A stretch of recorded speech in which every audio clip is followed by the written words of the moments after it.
Christie, founder and CEO of Bold Women Lawyers, and welcome to this week's Bold Women Lawyers practice tip. Now, you probably didn't expect to see me dressed up and ready to go to a ball game when I'm giving a practice tip, but here I am because this is going to be a practice tip about how to have fun and run a great practice.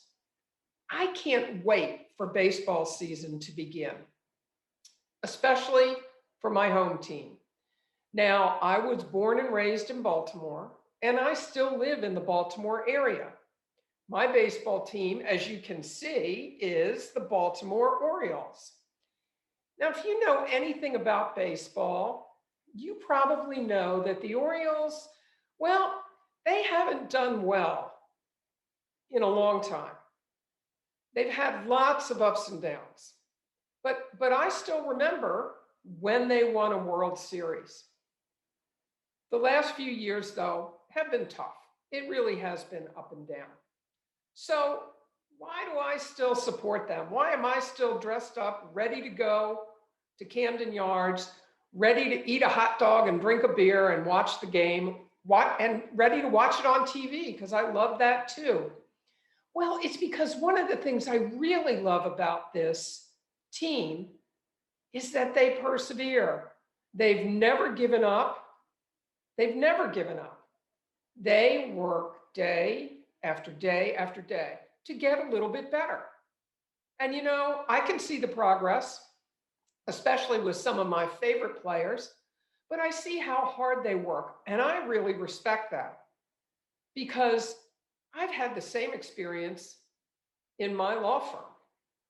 Just like any business, when you run a law business, there are great times, there are smooth sailing times, and then there are some rough times.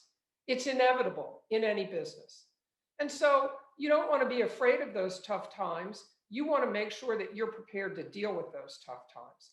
And you do that by learning what you need to learn about how to run a business as well as how to practice law. You went to law school to learn about the law, but now you've got to learn about how to run the business. So one of the great things that I've found along the way in dealing with clients, in dealing with potential clients, and in setting up my marketing is to make myself a human person to my clients and my potential clients. Now, what do I really mean by that? Well, you know, I found that clients really love it when I share some information about myself. Now, to be sure, I'm not giving out my home address or my personal cell phone number or details about my private life. I don't do that. But I do tell them things that are fun. So I share things about my husband and I in some of our travels. I share things about myself. I put it in my newsletter. I put it on my YouTube videos, in my social media, and I talk to clients about it. And I found that honestly, they love it. And those are the things that they really remember about our interactions and our experiences. It's really something that differentiates me from other lawyers. So I will usually do some posts on social media about how excited I am about the beginning of baseball season and football season. And then they've learned that I'm a graduate of the University of Notre Dame and my undergraduate was the University of Virginia. So I'll talk about their teams when football season comes around and when basketball season comes around. And they really enjoy hearing about that. So the thing that I think most lawyers forget about, because we're around lawyers all the time, is that people can really be intimidated by lawyers and intimidated about talking to a lawyer. And they get very tense and nervous. And you don't want that in your clients. You don't want that in potential clients.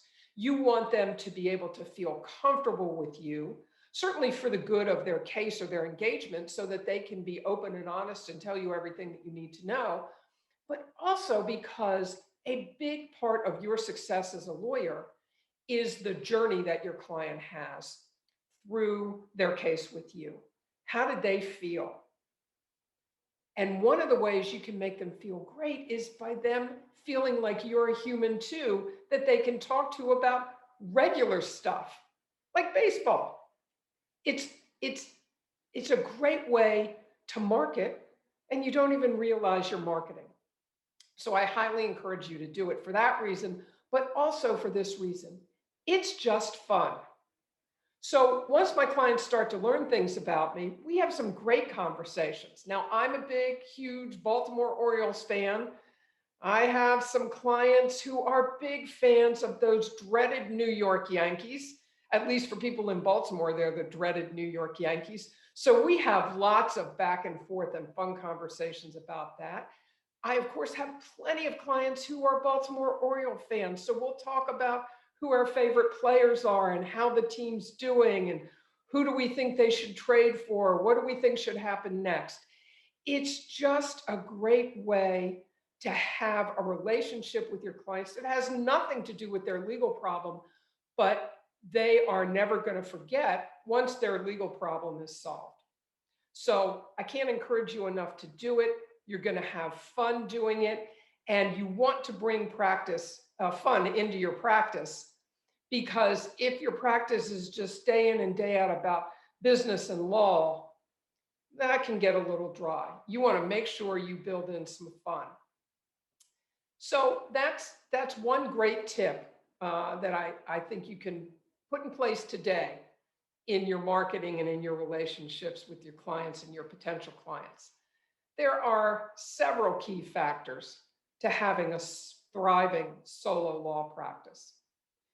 And if you're ready to have a six-figure plus successful law practice that you enjoy doing every day and that doesn't force you to sacrifice your personal time and your sanity, then go to my website, boldwomenlawyers.com, and get a copy of my free solo success guide. You'll learn lots of things when you read the guide. For example, you'll learn why most women struggle to get that next client or that next engagement and how that can lead to a lot of financial trouble. You'll learn about the steps I took and the process I put in place to keep a steady stream of great clients coming to my law firm, and I never have to worry about where the next client's coming from.